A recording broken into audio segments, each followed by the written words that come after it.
Good morning, students. This is Naveen Upadhyay. You are watching your favorite subject, physics. Now we will start a new topic. और आज हम physics का जो topic आप लोगों के लिए लेकर आए हैं वो है यूनिट एंड डायमेंशंस, यानी कि मात्रक और उनकी विमाएं। तो अगर हम इस चैप्टर की बात करते हैं यूनिट एंड डायमेंशंस की, तो जो सबसे पहला जो टर्म्स अपन यूज कर रहे हैं वो है फिजिकल क्वांटिटी। फिजिकल क्वांटिटी यानी कि भौतिक राशियां। भौतिक राशियां, तो इसमें सबसे पहला जो क्वेश्चन मेरे दिमाग में आ रहा है वो है कि ये भौतिक राशियां फिजिकल क्वांटिटी होती क्या है और हमारी डेली लाइफ में इन फिजिकल क्वांटिटीज की क्या रिक्वायरमेंट है। फिजिक्स में या हमारी डेली लाइफ में इनकी रिक्वायरमेंट क्या है, इनकी ज़रूरत क्या है और हम इनको कहाँ यूज़ करते हैं। तो अगर हम अपने एंशियंट टाइम में जाएंगे, पुरानी हिस्ट्री उठा के देखेंगे, तो पुराने समय में हम जो भी काम करते थे, जो भी वर्क करते थे, उसे एक्सप्लेन करने के लिए, उसको डिस्क्राइब करने के लिए हमारे पास कोई टर्म्स या कोई वर्ड्स नहीं था। और फिर हमने अपने द्वारा किए गए कामों को, अपने द्वारा किए गए कार्य को डिस्क्राइब करने के लिए, एक्सप्लेन करने के लिए, उस काम का वर्णन करने के लिए हमने कुछ टर्म्स का यूज किया और वो टर्म्स ही क्या होते हैं, अपने फिजिकल क्वांटिटी। जैसे पुराने टाइम में जब हम कहीं बहुत दूर चलकर आते थे, तो जैसे हम उस समय उसको क्या बोलते थे कि यार आज मैं बहुत चल कर आया हूँ, लेकिन कितना चल कर आए हैं और क्या चल कर आए हैं ये चीज़ हमें नहीं पता होती थी। उसको हम डिस्क्राइब कैसे करते थे, जैसे तुमने कहा मैं आज बहुत चल के आया हूँ, उसने भाई कितना चल के आया है, क्या चल के आया है। या मान लो आज मैं बहुत वेट वजन लेके आया हूँ और थक गया हूँ, तो कितना वेट लेकर आया है। आज मैं बहुत दूर बहुत देर तक चला, कितनी देर तक चला। तो इन सब चीज़ों के ये जितने भी वर्क्स अपन करते थे उनको एक्सप्लेन करने के लिए, उनको डिस्क्राइब करने के लिए हमने कुछ टर्म्स यूज किए और वो टर्म्स आज फिजिक्स में, उन टर्म्स को अपन कहते हैं भौतिक राशियां। जैसे हम बहुत दूर चल के आए, तो क्या चल के आए भाई, लंबाई चल के आए। बहुत वजन यानी कि वेट, बहुत देर तक काम किया यानी कितना समय लगा उस काम को करने में। तो ये सारे टर्म्स जो हैं आगे जाके क्या बन गए, भौतिक राशियां। अच्छा, ये जो भौतिक राशियां हैं, ऐसी कोई भी राशि जिसको प्रायोगिक या सैद्धांतिक रूप से मापा जा सके, जिसको मेजरमेंट अपन कर सकते हैं प्रैक्टिकली और थ्योरेटिकली, ऐसी सभी राशियां जिनको प्रायोगिक या सैद्धांतिक रूप से मापा जा सकता है और जिन्हें फिजिक्स के किसी नियम के द्वारा वर्णित किया जा सकता है, वे सभी राशियां क्या कहलाती हैं, भौतिक राशियां कहलाती हैं। एक बार फिर मैं आपको बता देता हूं, वे सभी राशियां जिनको प्रायोगिक या सैद्धांतिक रूप से मापा जा सकता है और जिन्हें किसी फिजिक्स के किसी नियम के द्वारा वर्णित किया जा सकता है, वे सभी राशियां क्या कहलाती हैं, भौतिक राशियां कहलाती हैं। अच्छा, मैं यहां लिख देता हूं, वे सभी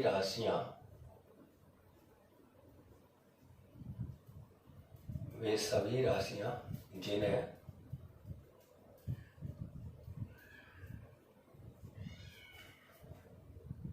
प्रायोगिक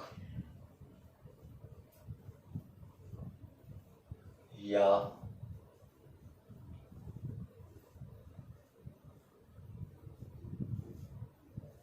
सैद्धांतिक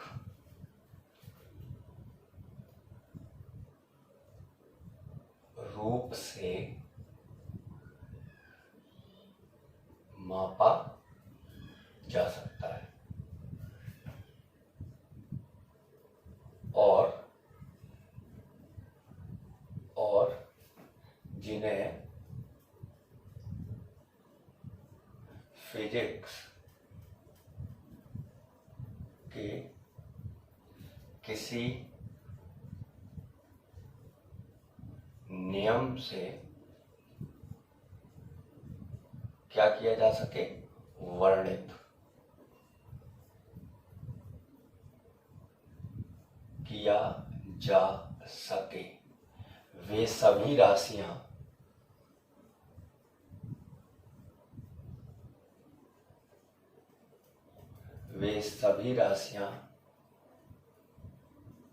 भौतिक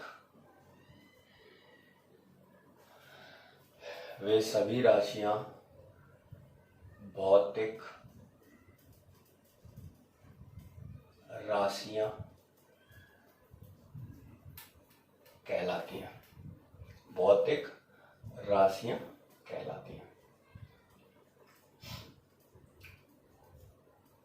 ठीक है, तो वे सभी राशियां जिनको प्रायोगिक या सैद्धांतिक रूप से मापा जा सकता है और फिजिक्स के किसी नियम से वर्णित किया जा सकता है, वो सभी राशियां क्या कहलाती हैं, भौतिक राशियां कहलाती हैं। अच्छा, भौतिक राशियों में क्या चीज आवश्यक है? तो भौतिक राशियों के लिए आवश्यक है, देखो एक चीज मैं आपको बताता हूँ। जैसे कोई भौतिक राशि की मैंने बात की, सपोज दैट लेंथ की बात की, लेंथ यानी कि लंबाई, है ना। तो लंबाई जैसे मैंने लिख दिया L is equal to 5 metre. तो ये जो 5 है, लंबाई अपनी भौतिक राशि है। 5 क्या है, इसका परिमाण, परिमाण जिसको अपन इंग्लिश में बोलते हैं क्या, मैग्नीट्यूड, है ना। और ये जो मीटर है, ये क्या है, उसका मात्रक। तो किसी भी भौतिक राशि में परिमाण यानी कि मैग्नीट्यूड नेसेसरी, बहुत मैग्नीट्यूड जो है वो आवश्यक होता है। मात्रक यूनिट हो भी सकती है और नहीं भी हो सकती है, लेकिन परिमाण का होना अनिवार्य है यानी कि नेसेसरी है। तो इसका मतलब सीधे सीधे कि भौतिक राशि में, किसी भी भौतिक राशि में क्या क्या चीजें अनिवार्य होती हैं, है ना। तो सबसे हम पहली बात करते हैं जिनमें केवल परिमाण होता है, उन राशियों को, उन भौतिक राशियों को शुद्ध अनुपात यानी कि प्योर रेशियो कहते हैं। क्या कहते हैं उनमें, प्योर रेशियो।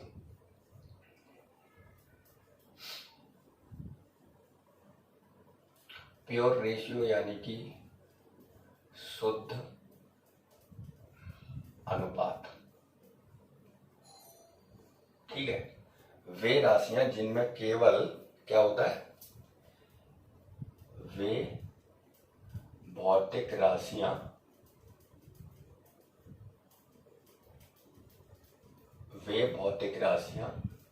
जिनमें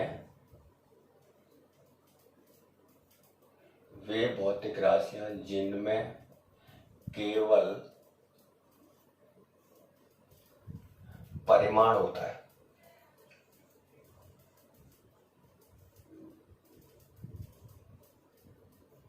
मात्रक नहीं।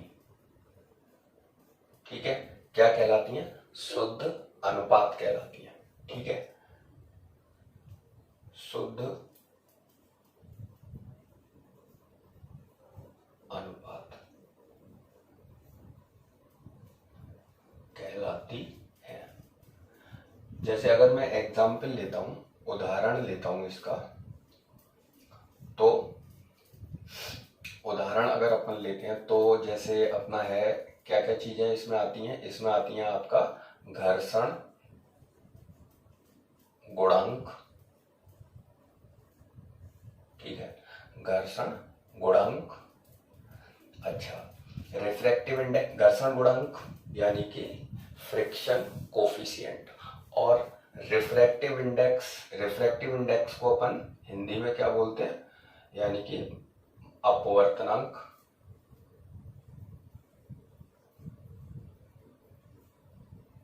ठीक है, अच्छा,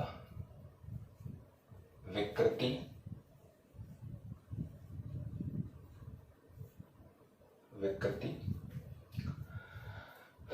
परावैद्युतांक,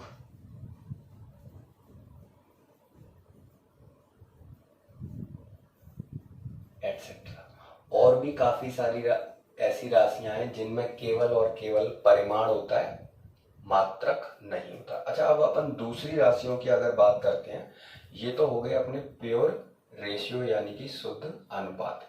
अच्छा, दूसरी जो राशियां होती हैं वो होती हैं कौन सी, जिनमें परिमाण के साथ साथ मात्रक भी होते हैं यानी कि स्केलर।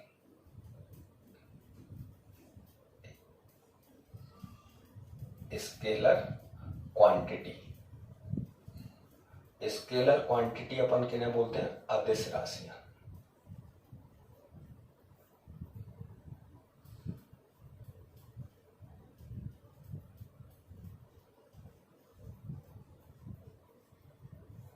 अदिश राशियां जिनमें परिमाण मात्रक लेकिन जिनमें दिशा नहीं होती है ना, तो वे राशियां, वे भौतिक राशियां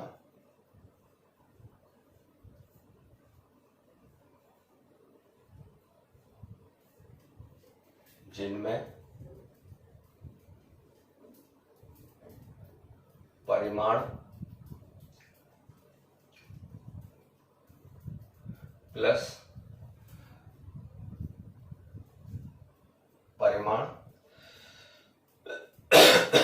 परिमाण के साथ उनका मात्रक भी होता है, मात्रक भी होता है, लेकिन क्या नहीं होती है, दिशा नहीं होती है, दिशा नहीं होती है। और इनको बीजगणितीय नियम से हल करते हैं, बीजगणितीय साधारण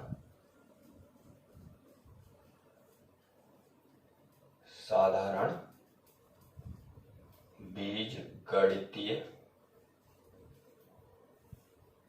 नियम से हल करते हैं। ठीक है, तो वे राशियां जिनमें परिमाण और परिमाण के साथ साथ उनका क्या होता है, मात्रक होता है, और ऐसी राशियों को हम साधारण बीजगणितीय विधि से क्या करते हैं, हल करते हैं, यानी कि जोड़ सकते हैं और घटा सकते हैं, है ना। तो से हल करते हैं, तो वो राशियां क्या कहलाती हैं, अपनी अदिश राशियां कहलाती हैं। जैसे अगर हम एग्जाम्पल की बात करते हैं, तो इनका उदाहरण अगर अपन लेते हैं, तो इनके कुछ उदाहरण मैं बताऊं। जैसे आपका दूरी है, दूरी,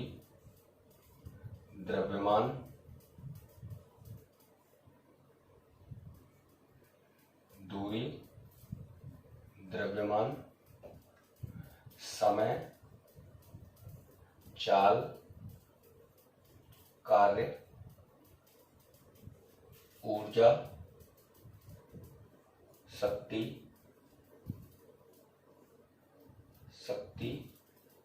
आवेश, विद्युत आवेश और विद्युत धारा, है ना। तो और भी काफी सारी राशियां हैं यहाँ, उनकी हम बात करेंगे। देखो, ये जो टॉपिक है अदिश और सदिश वाला, ये हम इसको प्रॉपर एक अलग से चैप्टर पढ़ लेंगे, वेक्टर एनालिसिस। वहां हम इस टॉपिक को अच्छे से देखेंगे। अभी जो टॉपिक हमारा है वो है क्या, यूनिट एंड डायमेंशंस। उसमें थोड़ा सा पार्ट इसका आ गया है, इसलिए मैंने यहाँ थोड़ा आपको बता दिया इसके बारे में। तो इसका एक स्क्रीनशॉट ले लीजिए और इससे आप इसके नोट्स तैयार कर सकते हो। आगे चलते हैं। तो इसका तीसरा जो मैं आपको बता रहा था पार्ट्स, वो क्या होता है। फर्स्ट पार्ट में हमने देखा प्योर रेशियोज, जिनमें केवल परिमाण होता है, मात्रक नहीं होता है। सेकंड हमने देखा कौन सा, परिमाण और परिमाण के साथ साथ मात्रक लेकिन दिशा नहीं होती है, तो वो होती थी कौन से, अपने अदिश यानी कि स्केलर। और अब हम थर्ड अगर बात करते हैं, तो परिमाण और परिमाण के साथ साथ मात्रक और मात्रक के साथ उसकी दिशा भी होती है, तो वो क्वांटिटीज होती है वेक्टर क्वांटिटीज। कौन सी क्वांटिटी आ जाएंगी? Vector quantities. तो वेक्टर क्वांटिटीज सदिश राशियां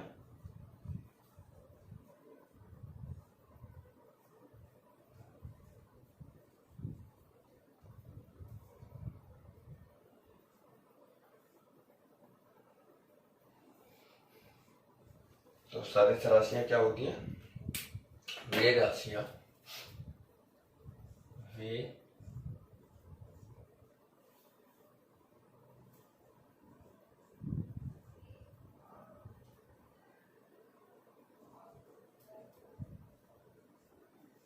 भौतिक राशियां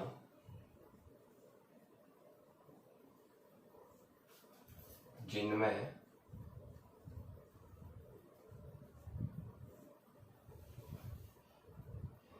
परिमाण के साथ साथ वे राशियां जिनमें परिमाण के साथ दिशा भी होती है, दिशा भी होती है, और जिन्हें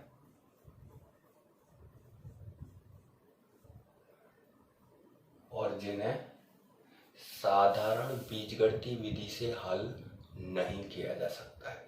इनको सदिश विधि से हल करते हैं, और जिन्हें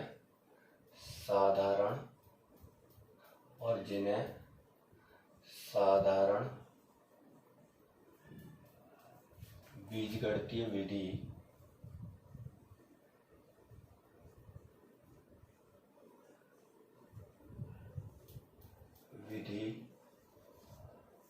से साधारण बीजगणितीय विधि से हल नहीं किया जा सकता।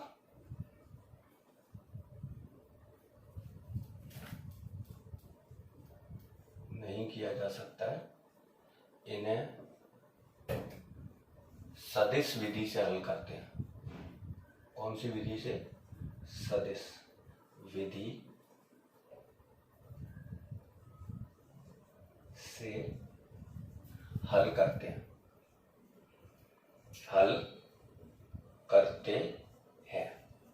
ठीक है, कौन सी विधि से इनको हल करते हैं? सदिश विधि से इनको हल करते हैं।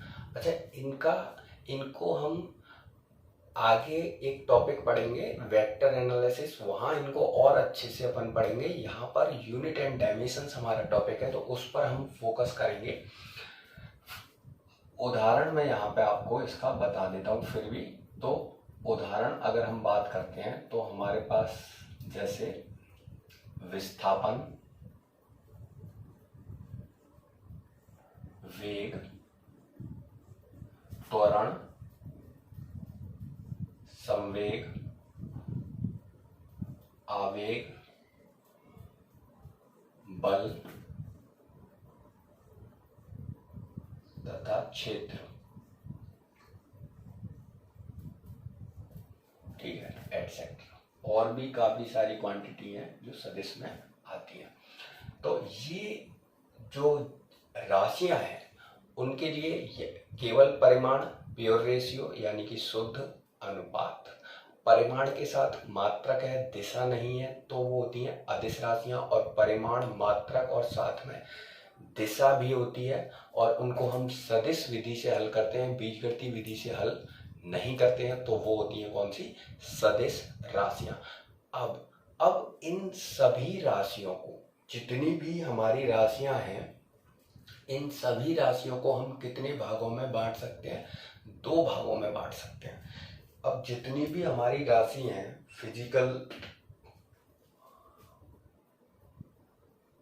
ऑल फिजिकल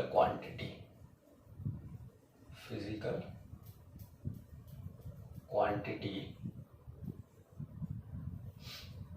डिवाइड इन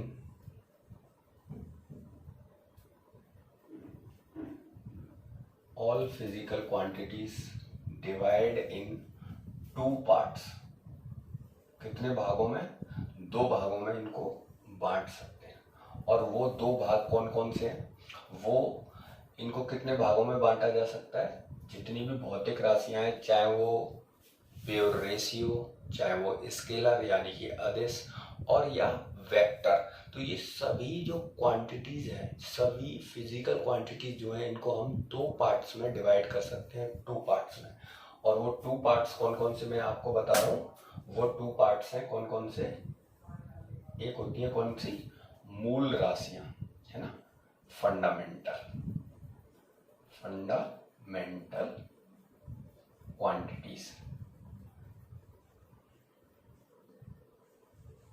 ठीक है, जिनको हम क्या बोलते हैं? मूल राशियां। ठीक है, मूल राशियां। Okay students. अच्छा, ये कौन सी होती है? Derived quantities. ड्राइव क्वांटिटीज यानी कि व्युत्पन्न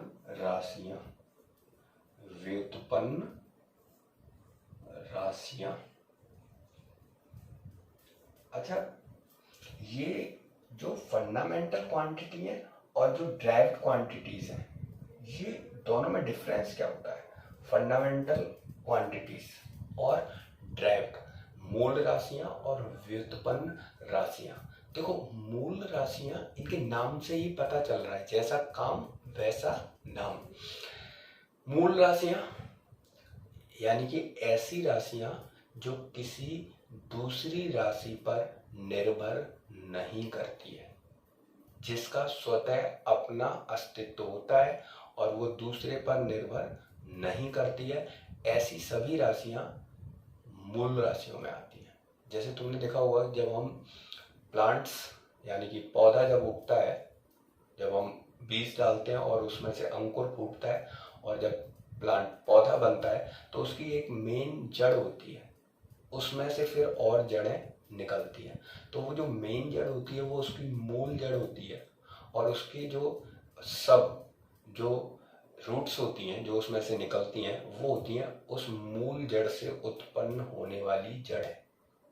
ऐसे ही मूल राशियां और मूल राशियों से उत्पन्न होने वाली राशियां होती हैं कौन सी? व्युत्पन्न राशियां। यानी कि मूल राशियां जो होती हैं वो किसी दूसरी राशि पर निर्भर नहीं करती हैं। व्युत्पन्न राशि जो मूल राशियों से ही उत्पन्न होती हैं। तो मूल राशियां क्या होती हैं? वे राशियां जो किसी दूसरी राशि पर निर्भर नहीं करती हैं, है ना।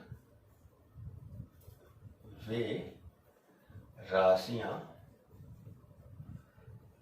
जो किसी दूसरी राशि पर निर्भर नहीं करती है, है ना। निर्भर नहीं करती हैं, क्या कहलाती हैं? मूल राशियां कहलाती हैं। ठीक है, मूल राशियां कहलाती हैं। अच्छा, व्युत्पन्न राशि क्या होती है माय डियर?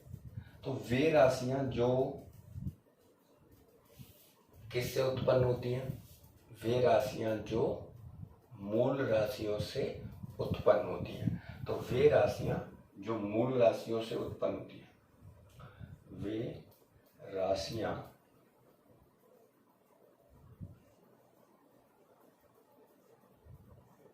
जो मूल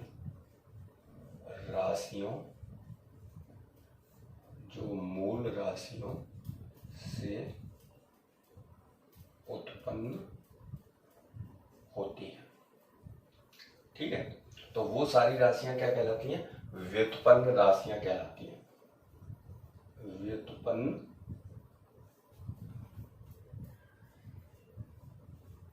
राशियां कहलाती हैं। ठीक है,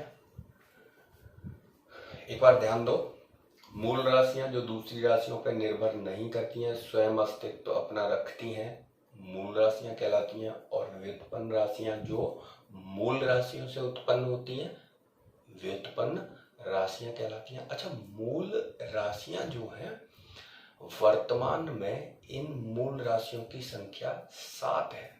वर्तमान में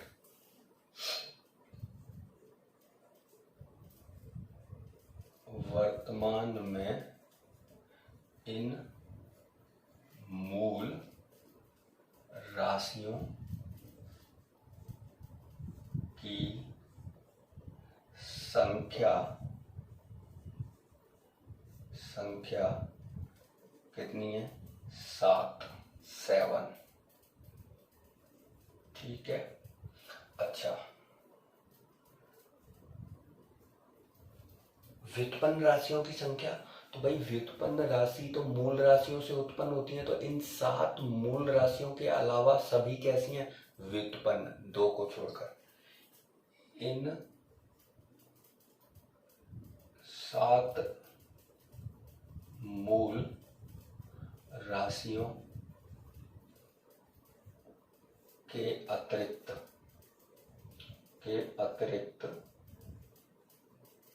सभी व्युत्पन्न राशियां होती हैं। व्युत्पन्न राशियां होती हैं केवल 2 को छोड़कर। 2 को छोड़कर, है ना। तो अब ये सेकंड पॉइंट मैंने तुम्हें बता दिया। तो अब मैं आपको मूल राशियों के, उन 7 मूल राशियों के बारे में बताता हूं, है ना, और व्युत्पन्न राशियों के बारे में। तो इसको एक बार आप क्लिक कर लो, स्क्रीनशॉट इसका ले लो, और फिर अपन चलते हैं आगे नेक्स्ट उस पर, है ना। तो ये मुझे लग रहा है शायद दिखाई दे रहा है काफी आपको, तो इसका स्क्रीनशॉट ले ले। तो वो 7 मूल राशियां कौन कौन सी हैं, तो वो तो मैं बताऊं। वर्तमान में उन 7 मूल राशियों की अगर अपन बात करते हैं, तो लंबाई, लेंथ, ठीक है, द्रव्यमान,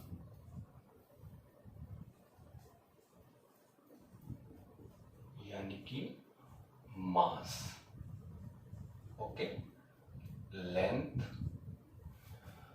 मास। अच्छा, समय यानी कि टाइम। अच्छा, और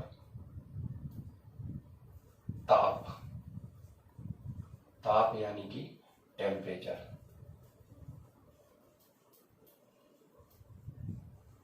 अच्छा, विद्युत धारा।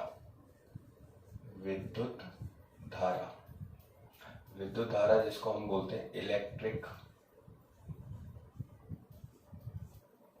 करंट, ठीक है, विद्युत धारा। अच्छा, प्रकाश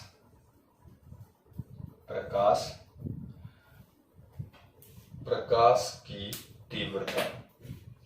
प्रकाश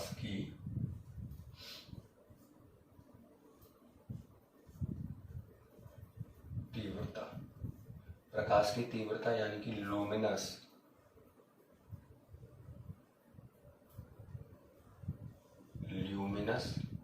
इंटेंसिटी।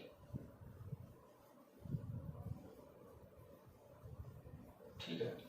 अच्छा, 7 अगर अपन बात करते हैं तो पदार्थ की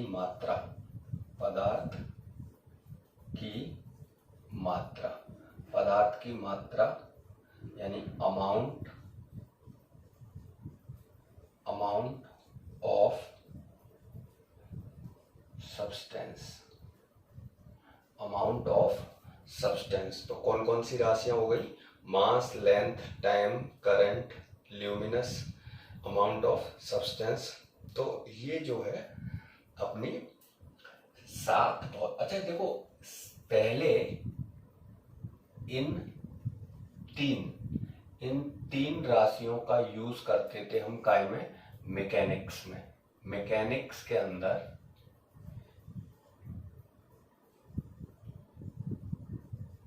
मैकेनिक्स यानी कि यांत्रिकी, ठीक है। इन सात में से तीन जो मूल राशियां हैं उनका प्रयोग हम मैकेनिक्स में करते हैं। जो हमारी फिजिक्स 11th की जो फिजिक्स है उसकी फर्स्ट बुक जो है उसका नाम है मैकेनिक्स यानी कि यांत्रिकी। और आप देखोगे कि उस यांत्रिकी में इन 7 मूल राशियों में से 3 मूल राशियों का ही यूज होगा और सब जो है वो व्युत्पन्न राशियां होंगी। मूल राशियों में से केवल कितनी राशियां आएंगी? 3। उसके बाद अगर हम सेकंड बुक उसकी पढ़ते हैं तो उसमें आएगा चैप्टर ऊष्मा भौतिकी। तो आगे जब अपन पढ़ेंगे ये वाला जो चैप्टर है ये कब यूज किया जाता है?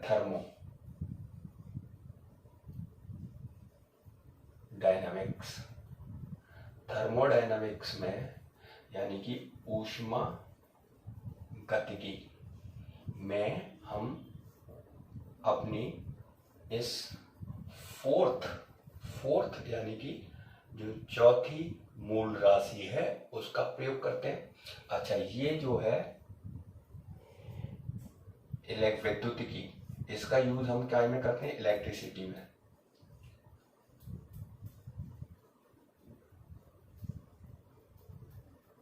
यानी कि वैद्युतिकी में इसका प्रयोग किया जाता है। और अगर अपन आगे चलेंगे तो प्रकाशिकी, ऑप्टिक्स यानी कि प्रकाशिकी में हम इस भौतिक राशि का प्रयोग करते हैं, मूल राशि का, है ना, प्रकाश की तीव्रता का। और अगर अपन आगे जाएंगे तो फिर है amount of some atomic physics, modern physics.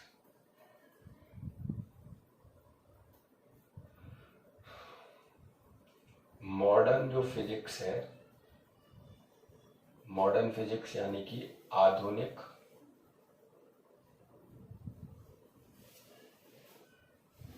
भौतिकी। तो ये जो है, ये जो है ना आधुनिक भौतिकी, मॉडर्न फिजिक्स, एटॉमिक। अच्छा, अब अगर आप देख रहे हो यहाँ पे कि ये जो हमने यहाँ बात की है, तो पुराने टाइम में जब सबसे पहले फिजिक्स को, साइंस का एक पार्ट फिजिक्स बना और फिजिक्स के अंदर सबसे फर्स्ट जो फिजिक्स हम पढ़ते हैं वो है यांत्रिकी। तो यांत्रिकी में पहले केवल कितनी मूल राशियों का प्रयोग होता था? 3 मूल राशियों का। फिर थर्मोडायनामिक्स फिजिक्स आई, एक और मूल राशि आ गई, कौन सी? ऊष्मा गतिकी।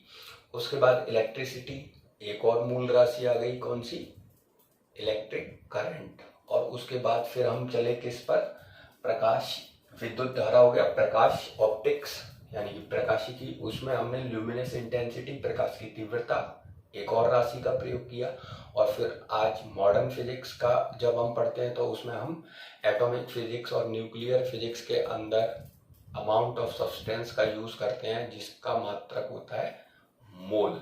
तो इस तरह वर्तमान में मूल राशियों की संख्या है कितनी? 7।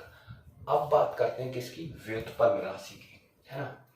तो जो व्युत्पन्न राशियां जो हैं,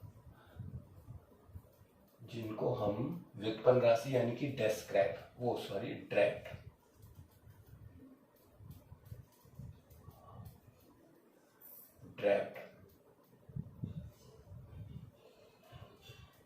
क्वांटिटी, तो कोई भी राशि ले लो जो काय से उत्पन्न हो रही है? मूल राशि से। वो सब क्या आएंगी? व्युत्पन्न राशि बनेगी।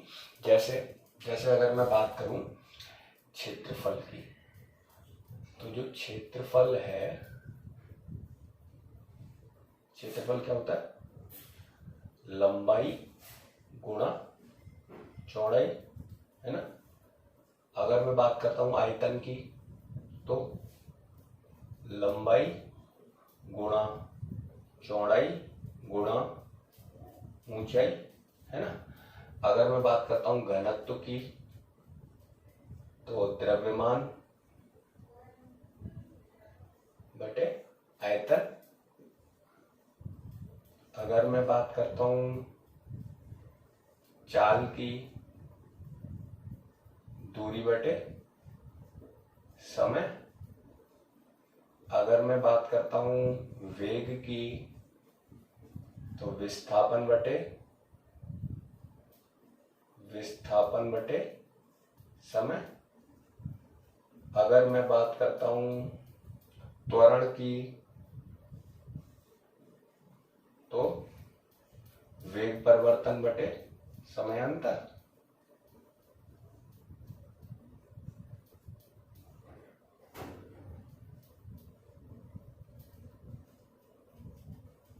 अगर मैं बात करता हूं संवेग की,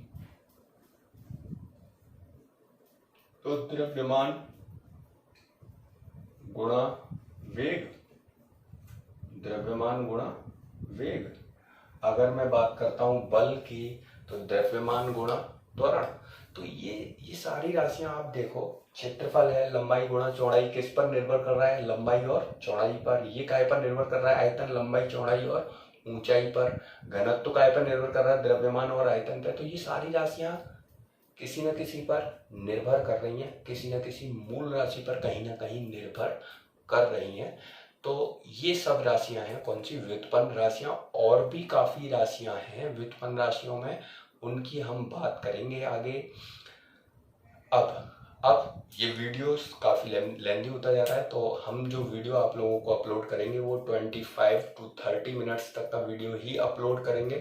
तो मिलते हैं नेक्स्ट लेक्चर में, तब तक के लिए धन्यवाद, नमस्कार।